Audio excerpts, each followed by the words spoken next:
Breaking news বৈঠক শেষে pay scale নিয়ে প্রধান উপদেষ্টাকে তারেক রহমানের ফোন। তো দর্শক, নবম পে স্কেলের আজকের সবচেয়ে বড় নিউজটি শেষ পর্যন্ত দেখুন এবং শুরুতেই আপনি আমাদের চ্যানেল নতুন সদস্য হয়ে থাকলে চ্যানেলটি সাবস্ক্রাইব করে রাখুন পরবর্তীতে নবম পে স্কেলের সকল আপডেট সবার আগে পেতে।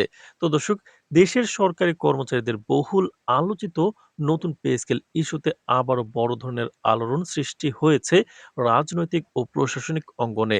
উচ্চ পর্যায়ের গুরুত্বপূর্ণ বৈঠক শেষ হওয়ার পরপরই পে স্কেল প্রসঙ্গে প্রধান উপদেষ্টাকে ফোন করেছেন বিএনপির চেয়ারম্যান তারেক রহমান।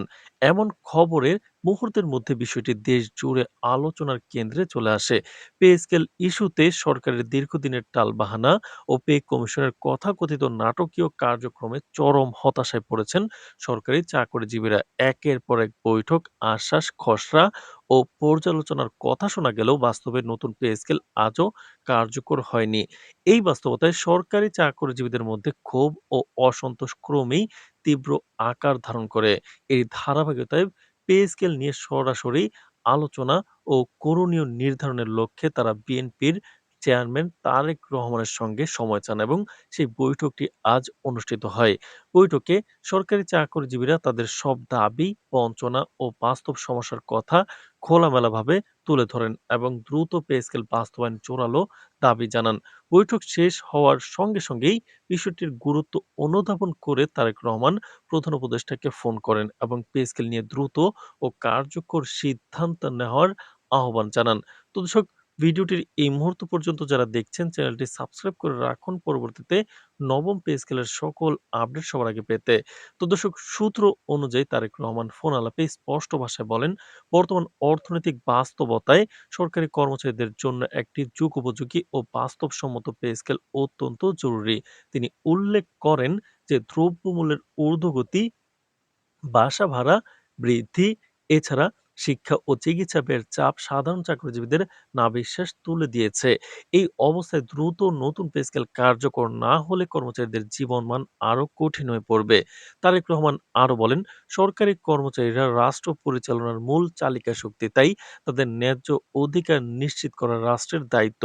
ফোন আলাপে প্রধান উপদেষ্টা জানান, সরকার এই বিষয়টি সর্বোচ্চ গুরুত্ব দিয়ে দেখছে এবং পে কমিশনের সুপারিশগুলো শুধু আনুষ্ঠানিকভাবে নয়, বাস্তব প্রয়োগের দিক বিবেচনা করেই পর্যালোচনা করা হচ্ছে।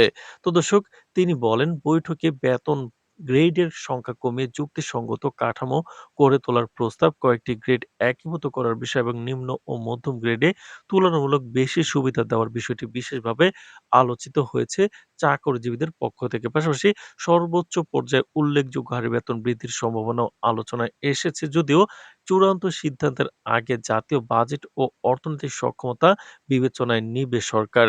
বৈঠক সূত্রে জানা গেছে, নতুন পে স্কেলে বিদ্যমান কিছু গ্রেড একীভূত করে মোট গ্রেড সংখ্যা কমানোর বিষয়ে নীতিগত ঐক্যমত তৈরি হয়েছে পে কমিশনে। এতে করে বেতন কাঠামো আরো সহজ ও স্বচ্ছ হবে বলে মনে করছেন সংশ্লিষ্টরা। একই সঙ্গে বিভিন্ন ভাতা পুনর্বিন্যাস এবং নতুন কিছু ভাতা যুক্ত করার বিষয়েও আলোচনা হয়েছে, যাতে কর্মচারীরা বাস্তব জীবনের ব্যয়ের সঙ্গে তাল মিলিয়ে চলতে পারেন। এই প্রেক্ষাপটেই তারেক রহমানের ফোন আলাপকে সময়োপযোগী ও তাৎপর্যপূর্ণ হিসেবে দেখছেন অনেকেই। তো দর্শক, রাজনৈতিক বিশ্লেষকদের মতে পে স্কেল নিয়ে এই সরাসরি যোগাযোগ একটি স্পষ্ট বার্তা বহন করে। এটি শুধু একটি প্রশাসনিক সিদ্ধান্ত নয়, বরং একটি সামাজিক ও রাজনৈতিক ইস্যুতে পরিণত হয়েছে। সরকারি কর্মচারীরা, শিক্ষক, স্বাস্থ্যকর্মী সহ বিভিন্ন শ্রেণী পেশার মানুষ নতুন পে স্কেলের দিকে তাকিয়ে আছে। ফলে বিরোধী দলের শীর্ষ নেতৃত্বের এমন আগ্রহ সাধারণ মানুষের মধ্যেও নতুন প্রত্যাশা তৈরি করেছে। তো দর্শক, ভিডিওটির এই মুহূর্ত পর্যন্ত যারা দেখছেন চ্যানেলটি সাবস্ক্রাইব করে রাখুন পরবর্তীতে নবম পে স্কেলের সকল আপডেট সবার আগে পেতে। তো দর্শক, এদিকে সরকারি কর্মচারীদের বিভিন্ন সংগঠন এই খবরে নতুন করে আশাবাদী হয়ে উঠেছে। তারা মনে করছেন পে স্কেল নিয়ে রাজনৈতিক পর্যায়ে সরাসরি আলোচনা শুরু হওয়ায় সিদ্ধান্ত গ্রহণের গতি বাড়তে পারে। অনেক কর্মচারী নেতা বলছেন, দীর্ঘদিন ধরে বাস্তবতা উপেক্ষা করে বেতন কাঠামো চালু থাকায় সংসার চালানো কঠিন হয়ে পড়েছে। নতুন পে স্কেল কার্যকর হলে শুধু আর্থিক স্বস্তি নয়, প্রশাসনিক কাজে মনোযোগ ও দক্ষতা বাড়বে। সব মিলিয়ে বৈঠক শেষে পে স্কেল নিয়ে প্রধান উপদেষ্টাকে তারেক রহমানের ফোন দেশ জুড়ে নতুন করে আলোচনা ও প্রত্যাশার জন্ম দিয়েছে। এখন সবার নজর সরকারের পরবর্তী পদক্ষেপের দিকে। কবে চূড়ান্ত সিদ্ধান্ত আসবে, গ্যাজেট প্রকাশ হবে কিনা এবং কবে থেকে নতুন পে স্কেল কার্যকর হবে, এই প্রশ্নগুলোর উত্তরই এখন দেশের লাখো সরকারি কর্মচারী ও তাদের পরিবারের অপেক্ষার মূল বিষয় হয়ে দাঁড়িয়েছে। তো দর্শক, ভিডিওটির এই মুহূর্ত পর্যন্ত যারা দেখছেন চ্যানেলটি সাবস্ক্রাইব করে রাখুন পরবর্তীতে নবম পে স্কেলের যে কোনো গুরুত্বপূর্ণ আপডেট সবার আগে পেতে। তো দর্শক, আজ এ পর্যন্তই। ধন্যবাদ।